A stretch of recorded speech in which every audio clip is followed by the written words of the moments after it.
Welcome to the Connected Leaders Academy virtual conference designed to reshape your vision of transformation. As we navigate the evolving business landscape, our speakers will unveil innovative strategies to manage and initiate change. Prepare to adapt, innovate, and lead, ensuring your role as a catalyst in this transformative era.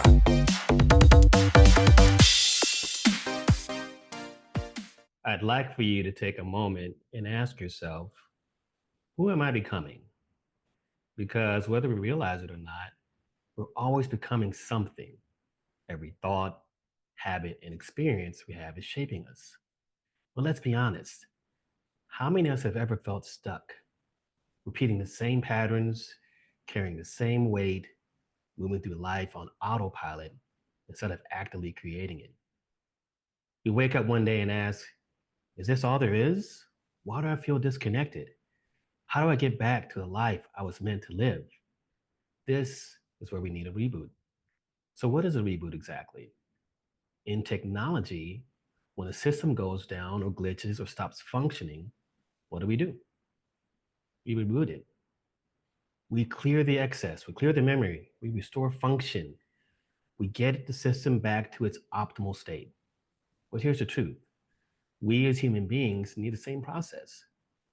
We accumulate mental clutter, emotional baggage, physical fatigue, spiritual disconnection, and subconscious limitations, and all that keeps us from functioning at our highest potential. But unlike a machine, our reboot isn't about going back, it's about evolving forward. This is a journey of human alchemy, mastering five essential domains of personal well being.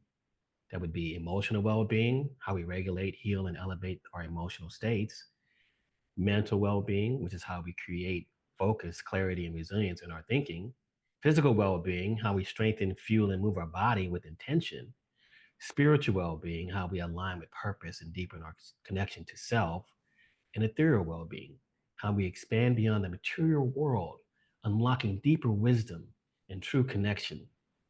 If we master these five elements, we don't just exist, we thrive. But this is not an intellectual exercise. It's not something we just read about, it's something we embody. And it starts where all transformation begins, with the heart. Because if we cannot regulate our emotions, we remain prisoners to our past. If we cannot cultivate love, compassion, and forgiveness, we carry the burdens of generations before us. And I want to share a story with you about my father's mother. See, when I was growing up, I had grandparents on my mother's side, my grandmother and grandfather, Gram and Pop. And then I had my father's mother. And between the ages of 1 and 2, my father's mother gave my father an ultimatum. And she made him choose between her and his new family. Now, ultimately, my father made the choice of his family. And from that moment on, she became ostracized, or she removed herself from participating in with the family and with me as growing up. And for years, 34 years almost to be exact, I had no contact with my father's mother. She wasn't there when I became a teenager. Wasn't there when I learned how to drive. She wasn't there for my first prom, none of those things. When I graduated from college, and there became a time where she reached out. I was in my young 30s. She reached out to me and my two younger siblings. She wanted to reconnect. She probably wanted to make amends for the time that was lost that we would never regain. My sisters reconnected, entertained the conversation, and forged some kind of connection with her. But me being my stubborn self, I held back. I was mad. I was resentful. I was unforgiving. And a few years later, she passed away. And then it hit, the regret, the pain, the anger all hit. I, along with my younger sister, accompanied my father to his mother's funeral. And surprisingly, she received a 21 gun salute. Why was that? Well, because what I didn't know and what I didn't realize was that she was an Army Corps nurse during World War II. She was celebrated. She was a pioneer because she was the first African American nurse to receive the honors that she received during the war when she served. And those honors afforded her a 21 gun salute. Now, I was former military from the US Navy Reserve, so I understood what the 21 gun salute meant. At her funeral service, which was only attended by myself, my father, and my sister, it is set up and arranged so that there are chairs of certain colors and types.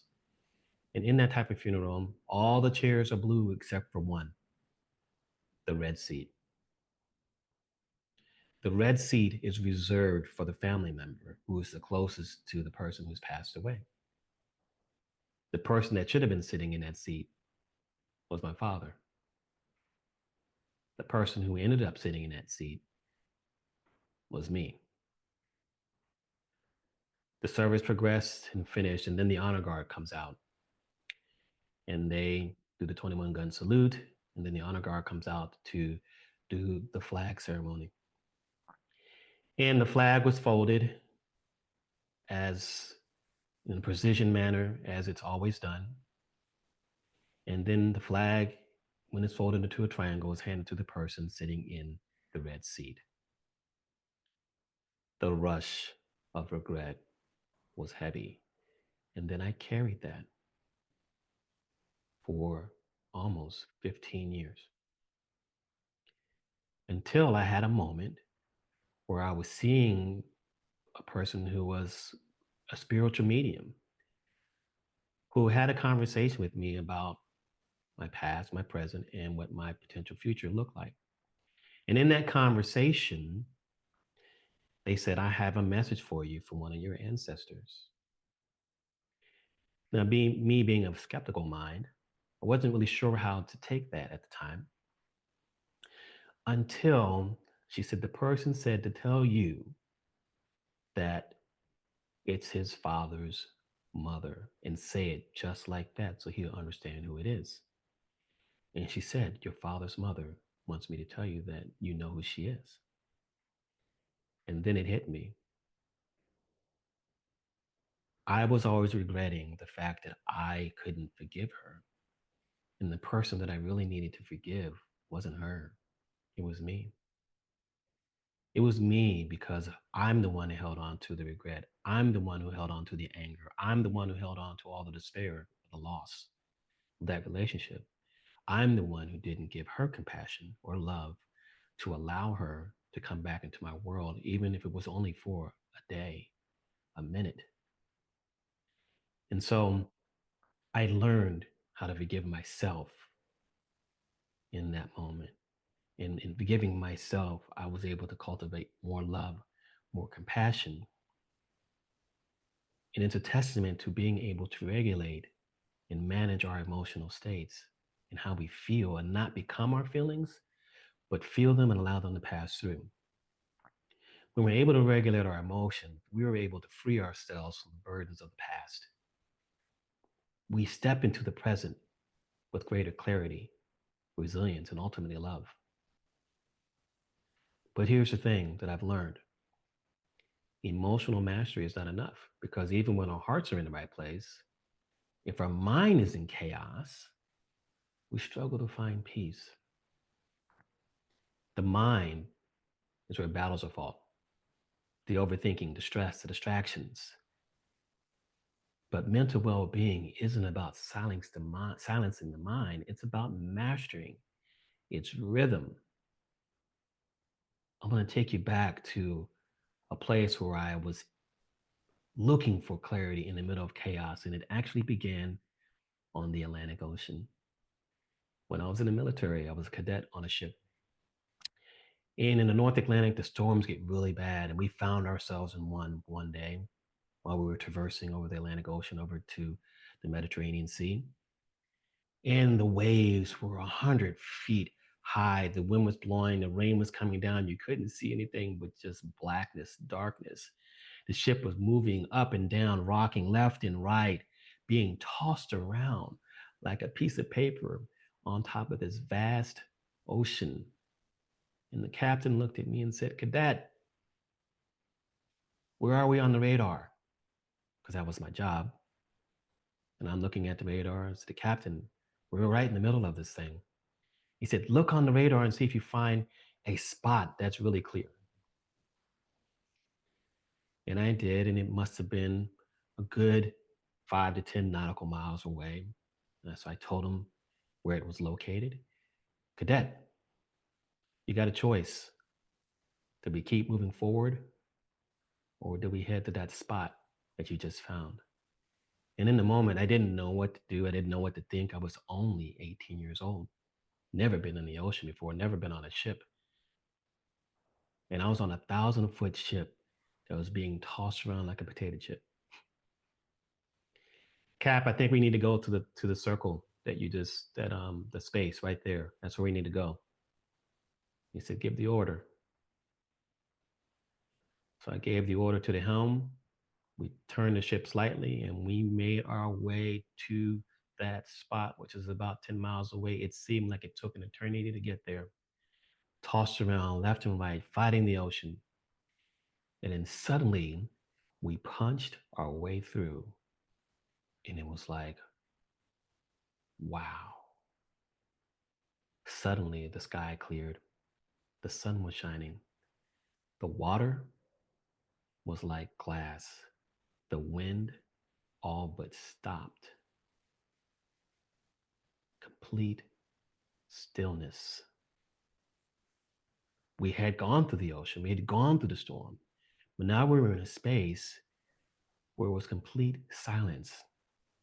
We could think, we could replot our strategy for how we wanted to navigate to our final destination. We were able to clear the space and have mental clarity in order to determine what our next best action was.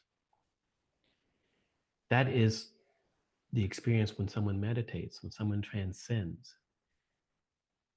The problem is that we don't have to fight the storm. We allow the storm to pass through us.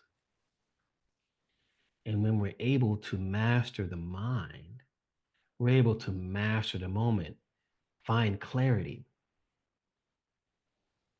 But we all know that clarity alone is not enough because even the sharpest minds can't function in a body that's depleted. Just like that ship, we had to reconfigure, we had to put things away, kind of get things in order first with the physical ship so that we can go back out into the storm and face the storm again. But this time, better configured, better equipped so that we didn't lose any momentum. For the human, we have to remember that the mind and the body are one. We can have all the focus in the world, but if you lack the energy, the strength, and vitality, you won't have the ability to act on it. Sometimes life forces you to face that in reality. And this reminds me of a story back in 2007. See, when I was in the military, I went through something pretty traumatic. In 1990, I was in a bad shipboard accident, a terrible one. I suffered a crush injury to my left forearm. It crushed my arm in 9 places. It took 13 operations to save it. During that time, I had received a prognosis that said I would only receive 40% usage of my left arm. This accident left to me being diagnosed with post-traumatic stress disorder. I lost every job opportunity that was afforded to me when I was sailing because at this point I was not militarily useful, is what I was deemed. I went through several years of therapy. I lost the relationship that I was in, a 5-year relationship where I was going to get married. I had my life planned in front of me and it all just went away. I struggled. There was lots of despair, lots of depression. And while I was able to limp my way through the process, it took approximately 17 years for me to get to a place where I felt like I could engage in the world physically and participate in a few things like go to the gym. And this was my turning point in 2007. Because while at the gym, I watched two gentlemen work out. One was a trainer, and the other one was his client. Now, his client was strong. He was able to move his body. The irony was he also was missing two limbs. He was missing his lower legs, both legs. But this gentleman was clearly stronger than me. They had more mental fortitude than I did. And I watched them work out for 10 minutes. And I was feeling sorry for myself because I had a prognosis that said 40% usage of your left forearm. You'll never be able to do a pull up. You'll never do a push up. You'll never lift this much more than this much weight. Until I saw this gentleman. And somehow that inspired me. It inspired me to try. It inspired me to move. It inspired me to muster up the will and the courage to ask for help. See, while I was in that state, my body was weak, my mind was weak, and my emotional fortitude was weak. And I asked this personal trainer, can you help me like you helped him? As long as you're willing to commit to moving your body, no matter what it is, forget what the doctors told you, just try. Try one day, one time. And if you're able to do it, try the next day. And I moved on, and we went through that experience. And I was able to change my body. And the experience helped me realize that the body is more than just a machine, it's a foundation for everything that we do. So here's the connection. When you have a strong body, you have a strong mind. When you have a strong mind, you have a stronger emotional fortitude. And for 9 years after that, my life shifted completely for the better. But I would tell you what, even when the body is strong, without purpose, wow, without purpose, you still feel lost. Because real strength isn't just about creating more movement. Movement is important, but it's also about having meaning. Like we all have a moment where we stop and ask ourselves, who am I and why am I here? What's all this for? For me, that moment came in 2016. My turning point was at a conference. I was invited to be faculty at a prestigious Global Institute for Leadership Development. There were Fortune 100 companies there, and I was asked to speak. And I thought I'd reached the pinnacle of my career. And one of the board members, who was also a speaker, he asked me, he said, Paul, I'm going to ask you two questions. First, what are the two most important days in your life? And do you like mathematics? I kind of chuckled about the mathematics part and said, yeah, sure, I like mathematics. So let's talk about that one first. He goes, do you know what 29,200 means? No, I don't. He said, well, look, take your age, multiply by 365, you're going to get a number. I did that.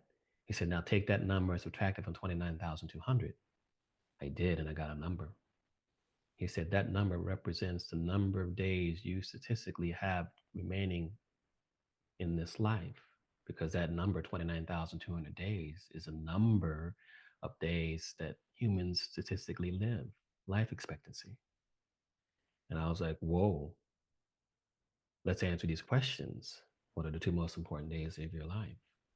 Well, the first part was easy, the day that I was born. Second part, not so easy, but eventually we landed on the day you figure out why. Now, for some people, you know why you're here and you have purpose already ingrained in your head, in your life. Here's the secret. We all have purpose, and purpose is typically the same for all of us. Grow and give. Grow yourself, give to others. How you grow, how you give, that's unique to you. And the only way you get there is by doing the work to know thyself. Figure out what your gifts are, what are you passionate about, and what are your values. And if you can figure out what those things are and really get to know yourself, you then begin to align with purpose. And when you align with purpose, life shifts. We don't have to chase anymore. We begin to attract. But here's the truth and reality to that. Because I'm talking about self-mastery. But we believe self-mastery is a solo journey, but it's not. You can cultivate all the emotional resilience, sharpen your mind, strengthen your body, even find your purpose. But if you're doing it alone, you're still operating with a limitation, because true transformation doesn't happen in isolation, it happens in connection. Right? And this is how it comes together. We've talked about emotional mastery, mental clarity, physical resilience, spiritual alignment, but there's one last piece, and this one is often overlooked. It's probably the most essential of all, and that's connection. Because no matter how much we work on ourselves, no matter how much we heal, grow, evolve, if we're disconnected from other people, other humans, from something greater than ourselves or anything like that, we're separated from the very fabric of life. And we always feel like something is missing. See, we have an epidemic right now of disconnection. Lots of facts and statistics about that, but studies show that loneliness is just as harmful as smoking 15 cigarettes a day. True connection isn't about proximity, however. It's about depth. It's about authenticity. It's about connection. It's about being seen or heard or understood. It's about belonging. We're not meant to do all this alone. If you look at most of the most inspirational, transformational stories around there in history, whether it's about spiritual leaders or scientists or even change makers, they don't evolve in isolation. They always grew through connection, through leaders, through teachers, through mentors, through communities, through a shared wisdom. Ask yourself, who are you surrounding yourself with? Who is holding you accountable? Who is inspiring you to rise? Because if you want to experience a true reboot, it's about breaking through the next evolution of ourselves. We must cultivate not just personal mastery, but collective elevation. So when we understand that we're not simply here to exist, and we're here to evolve, we're here to expand, we're here to become something greater. And if we want a true reboot, one that doesn't just restore us, it elevates us. We must integrate these 5 domains of human alchemy.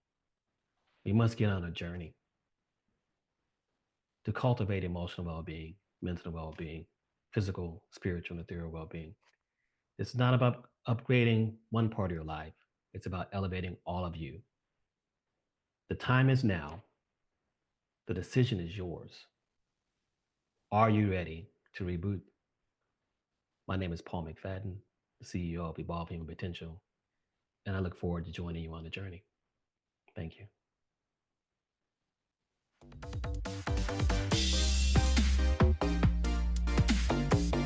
Thank you for participating in today's enlightening session. As we transition to our next expert, remember that each strategy and insight is a step toward becoming a transformative leader in your field. Visit connectedleadersacademy.com to stay engaged and informed. The journey of change is ongoing. Let's move forward together.